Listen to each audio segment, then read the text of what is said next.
क्रिस्का recording studio Ekangar सराय। कबेरा नीला लेके जानो, कबेरा नीला लेके जानो।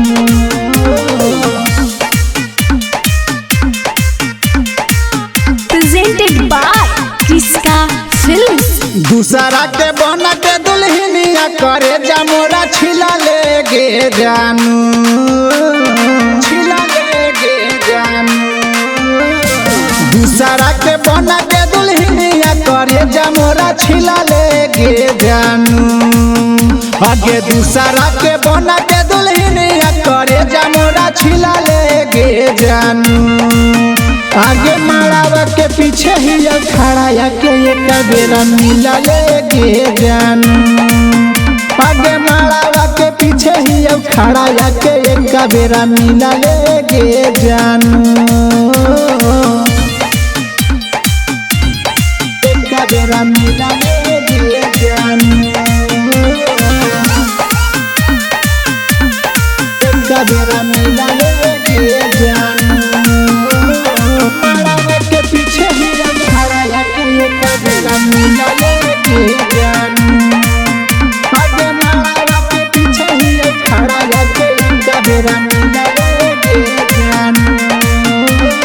कॉलेनी जयमाला तू नजरिया झुका के काहे ऐसन कोई नहीं बताऊ हमरा आके, बताऊ हमरा आके।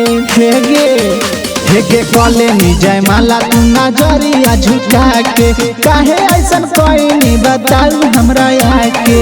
हमारा के छोड़ा नी तू पहिले ना एगो बेरा बोला लेके जानो। मारावा के पीछे ही खड़ा या के एक बेरा मिला लेके जानो। पंडाला के पीछे ही खड़ा या के एक बेरा मिला लेके जानो। एक बेरा मिला लेके जानो।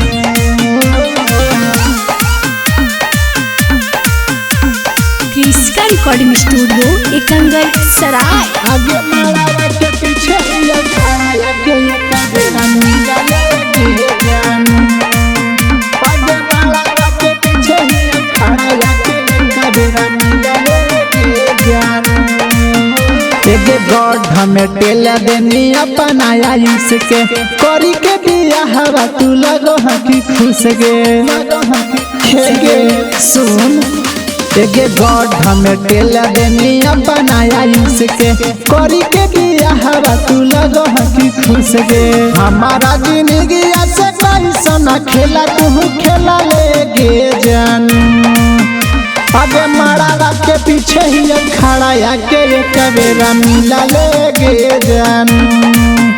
पंडालावा के पीछे ही खड़ा या के आखिरी बेर मिला लेके सोना।